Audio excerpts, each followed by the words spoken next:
ابوالعلا مودودی کے ساتھ آپ کا نظریات کی حد تک بنیادی اختلاف کیا ہے؟ آپ کا یہ فرمانا صحیح ہے. ویسے تو لفظ سیاسی زندگی آپ سے نہ کہیے، بلکہ یہ کہ میری جو بھی اجتماعی جد و جہد ہے اس کا آغاز تو ویسے ہو گیا تھا. میں جبکہ ابھی ہائی اسکول کا طالب علم تھا تو اسٹوڈنٹس فیڈریشن کا میں ایکٹیو ورکر تھا. گویا کہ پاکستان کی تحریک میں تھوڑا بہت تولا ماشا کوئی میرا بھی حصہ ہے، اور میں ضلع حصار کی اسٹوڈنٹس فیڈریشن کا جنرل سیکریٹری تھا. البتہ یہ کہ پاکستان بننے کے بعد سے، یہاں آنے کے بعد سے لے کر پھر 15 برس تک میں جماعت اسلامی کی تحریک سے وابستہ رہا. اس میں ابتدا میں جماعت کا ہمدرد بنا تھا جبکہ میں کرشن نگر لاہور میں رہتا تھا ابھی، اور گورنمنٹ کالج لاہور میں پڑھ رہا تھا، FSC کر رہا تھا.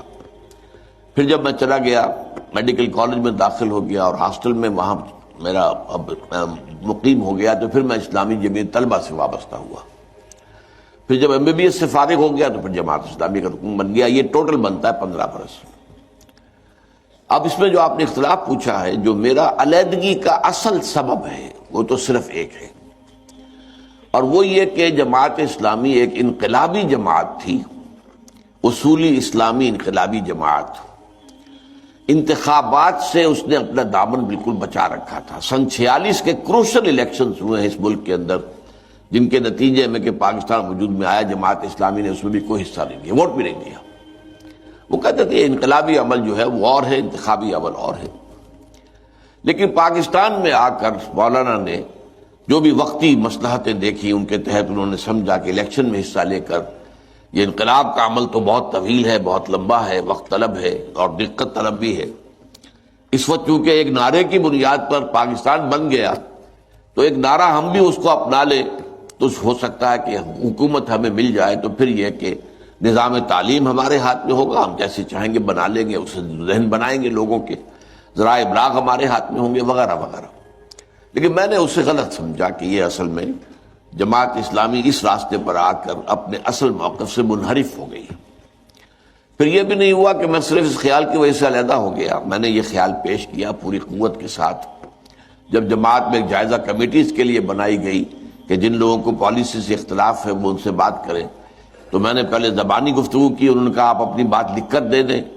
تو پھر میں نے 250 صفحے کا بیان دیا، اور وہ اب بھی موجود ہے کتابی شکل میں، تحریک جماعت اسلامی، ایک تحقیقی مطالعہ جس میں نے ثابت کیا کہ اس ایک اقدام نے جماعت کی تحریک کی نوعیت کو بدل دیا ہے. پہلے وہ ایک اصولی اسلامی انقلابی جماعت تھی، اب وہ اسلام پسند قومی سیاسی جماعت بن گئی. تو میرا جو ہے، چونکہ مولانا مودودی جو ہے اس پر مصر رہے، بعد میں بہت عرصے کے بعد سن 70 کے الیکشن کے بعد مولانا نے تسلیم کیا کہ یہ غلطی تھی جو ان سے ہوئی ہے. بہرحال لیکن جب تک کی بات میں کر رہا ہوں، یہ سن 55-56 کی بات ہے، تو مولانا اس پر جمے ہوئے تھے، لہٰذا میں نے راستہ ادا کر لیا. لیکن اس کا یہ مطلب نہیں کہ مولانا مودودی سے کوئی اور اختلاف نہیں. مولانا مودودی ایک تحریک کے شروع کرنے والے بھی تھے، تو اس تحریک کے بنیادی فکر سے تو میں متفق ہوں، سوائے اس طریقہ کار کی تبدیلی کے. لیکن اور بہت سی باتیں ہیں جن میں مجھے اختلاف ہے. مثلاً یہ کہ اسلام میں زمینداری کا معاملہ اور جو ایبسینٹی لینڈ لارڈشپ ہے، اس کے بارے میں ان کی رائے کو صحیح نہیں سمجھتا.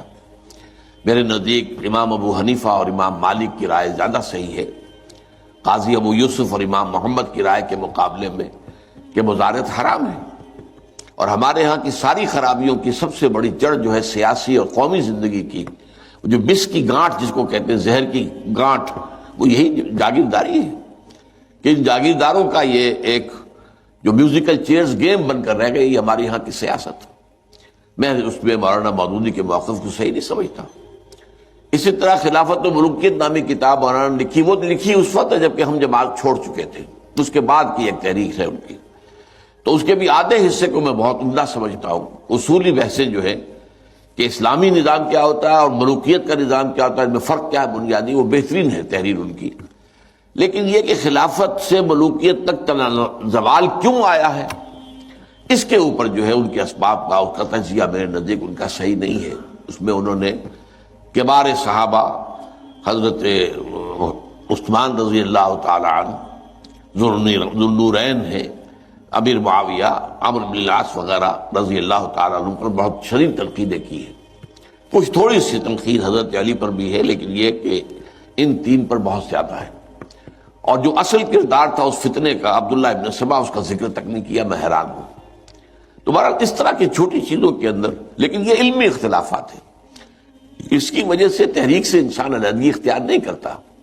تحریک سے متعلق دو باتیں ہوتی ہیں. بنیادی فکر، اس میں مجھے کوئی اختلاف آج تک نہیں ہے مولانا مودودی کے فکر سے، کہ اقامت دین کی جد و جہد فرض ہے، اس کے لیے جماعت کا التزام لازم ہے.